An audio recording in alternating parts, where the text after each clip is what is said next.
Everyone, good evening. Welcome back এমজে family ব্লগে। তো সবার আগে তোমাদেরকে জানাই যে তোমরা তো জানো যে 2-3 দিন আগে নাতনির অন্নপ্রাশন গেছে। তো সেইখানে তোলা কিছু সুন্দর সুন্দর ফটো তোমাদের সাথে শেয়ার করব। প্রথমেই ফটোগুলোকে শেয়ার করে দিচ্ছি, কারণ গিয়েই আমি সবার সাথে অনেক ফটো তুলেছিলাম। তাই ভাবলাম যে ফটোগুলো তোমাদের সাথে একটু শেয়ার করি। আর সবার সাথে দেখা হয়েছে, সবাই গেছিলো, তাই সবার সাথে একটা একটা করে ফটো তুলে নিয়েছি আর সেগুলো তোমাদের সাথে শেয়ার করলাম। এমনকি আমার বাড়ির লোকের সবার সাথেই ফটো তুলেছিলাম। আর ওখানে গিয়ে আমি চেয়েছিলাম যে সবাই যেরকম কন্টেন্ট তৈরি করে, ভিডিও বানায় একটা অনুষ্ঠান বাড়িতে গিয়ে, আমিও চেয়েছিলাম যে তেমন কিছু করব। কিন্তু ওখানে গিয়ে আমি এতটুকু সময় পাইনি যে ক্যামেরাটা অন করে ভিডিওটা করব। কিন্তু যখন সময় পেরেছি আমি ক্যামেরাটা অন করেছি। আমি ভুলেই গেছিলাম ভিডিওটা করার কথা। তারপরে আমি গিয়ে আমার যখন গিয়ে অনেকক্ষণ পরে মনে পড়েছে, ইমা ভিডিও তো করিনি। ওখানে গিয়ে সবার সাথে দেখা হয়ে আমি একদম সবার সাথে এত ব্যস্ত হয়ে গেছিলাম কথা বলতে, ফটো তুলতে, ভিডিওর কথা আমার আর মনে ছিল না। তো চলো তোমাদেরকে দেখা। এই হলো আমাদের ছোট্ট অনন্যা। ওর একটা কিউটনেস ফটো দিয়ে এখানে একটা গেট সাজানো হয়েছে বেলুন দিয়ে। আর এই বেলুন দিয়ে ঢুকতেই একদম গেট সাজিয়ে রেখেছে অনন্যার কিউট কিউট ফটো দিয়ে।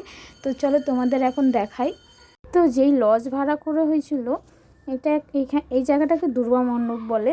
তো ঢুকতেই এখানে একটা ফটো তোলার ব্যবস্থা আছে।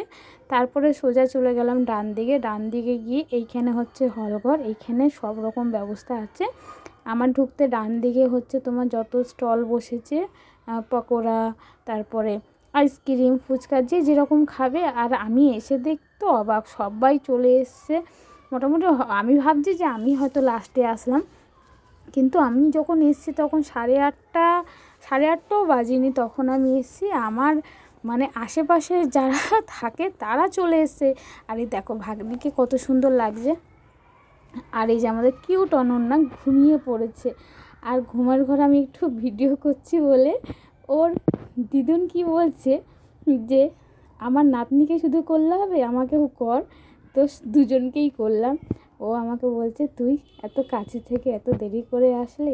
তো যাই হোক, এখন তো ফটো তোলা শ্যুট হচ্ছে। তারপরে আমি কিন্তু একটুখানি ভিডিও করে চলে গেছিলাম মেয়ের জন্যে। এখানে এটা হচ্ছে তোমার চিলি চিকেন ড্রাই। তো সেটা একটু ওর জন্য এনে দিচ্ছিলাম, কারণ ও ভিড়ের মধ্যে ঢুকতে চাইছিল না। আমি হাত পেতে রেখে দিয়েছিলাম। তো যাই হোক, তার কিছুক্ষণ পরেই আমাকে দিয়ে দিয়েছিল। তারপরে এনে আমি মেয়েকে দিয়ে দিয়েছিলাম, দিয়ে সোজা চলে গেছিলাম 3 তলায়। তো তোমাদের বলে দিই, এই অনুষ্ঠানের রান্নার দায়িত্ব ছিল আমার দিদি ওপরে, কন্ট্যাক্টটা ওই নিয়েছিল। তো সমস্ত রান্নাবান্নার দায়িত্ব ওরা সবাই মিলে করেছিল। সবাই ছিল এখানে। তো ওরা সকালবেলা একটু ইয়ার্কি মেরে বলেছিল মেয়েকে যে আমাদেরকে একটু ভিডিও করিস, তোর ভিডিও তো দেখাস।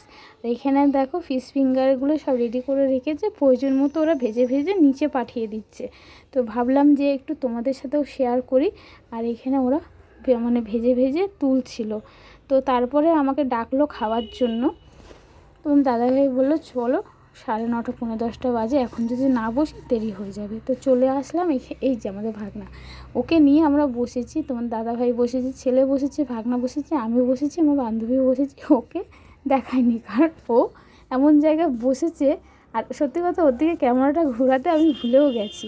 আমি চেয়েছিলাম একটুখানি কন্টেন্ট তৈরি করব, কি দেয় খাবার দাবার সেইগুলো সবাইকে দেখি। এইভাবে অনুষ্ঠান বাড়িতে গিয়ে কন্টেন্ট তৈরি করে খাবার দাবার আমিও চেয়েছিলাম, কিন্তু ক্যাটারিংয়ের ছেলেরা খাবার দাবার দিতে অসুবিধা হচ্ছে, কারণ আমাদের পিছনে পুরো লাইন পড়ে গেছিলো। ওরা একদম তাড়াহুড়ো করে দিয়ে চলে যাচ্ছিলো। তো এই দেখো এখানে দিয়েছে রাধাবল্লভী বা নান, আর তার সাথে দিয়েছিল চানা মশলা। আমি রাধাবল্লভী বললাম, এটা হচ্ছে নান। হ্যাঁ, ওই যাই হোক দিয়েছিল। তো তারপরে ওটা খাওয়ার পরে দিয়ে গেছিলো ফিশ ফিঙ্গার তো আমি একটুও গালে দিইনি, ওই টেবিলে দিয়ে গেছিলো বলে ফট করে আমাকে দিয়ে দিয়েছিল। তো ফিশ ফিঙ্গারের পরে দিয়ে গেছিলো স্যালাড। তো ফিশ ফিঙ্গারটা তোমাদের দাদাভাই আমাকে বলছে যে দিয়েছে যখন একটুখানি ভেঙে খাও। তো ভেঙে আমার একটুও খেতে ইচ্ছা করছিল না। তারপরে এখানে স্যালাড দিয়ে গেছিলো, তো স্যালাডটা খেয়েছিলাম। স্যালাড দেওয়ার পরে এখানে দিয়ে গেছিলো ভাত, তো ভাত ছিল, ভেজ ডাল ছিল, পনির ছিল, আর মাছের 2 রকম আইটেম ছিল। তো ডাল দিয়ে এই যে ঝুরি আলু ভাজা দিয়ে, সত্যি বন্ধুরা এত সুন্দর খেয়েছি। সাথে একটু লেবুর চটকে নিয়েছিলাম, আমার এই দিয়েই খাওয়া হয়ে গেছিলো প্রায়। তো তারপরে একটু পনির দিতে এসেছিলো, ভাগনাও নিল পনির, সাথে আমিও একটুখানি পনির নিয়ে নিলাম।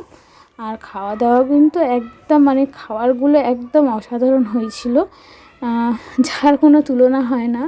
আমার দিদি বলে বলছি না, এমনি রান্নাবান্না প্রত্যেকটা মানুষ বলছে রান্নাবান্না খুব ভালো হয়েছিল। আর এখানে দেখো আমার বান্ধবী গোটা মাছটা নিয়ে খেতে পারলো না, আমাকে অর্ধেক দিয়ে দিয়েছে। তারপরে তোমার দাদাভাইয়ের জোরাজুরিতে একটা পাবদা মাছ নিয়েছিলাম, কিন্তু এটা আমি ভিডিওতে দেখাইনি, পাবদা মাছটা ওকেই তুলে দিয়েছিলাম, খাইনি আমি।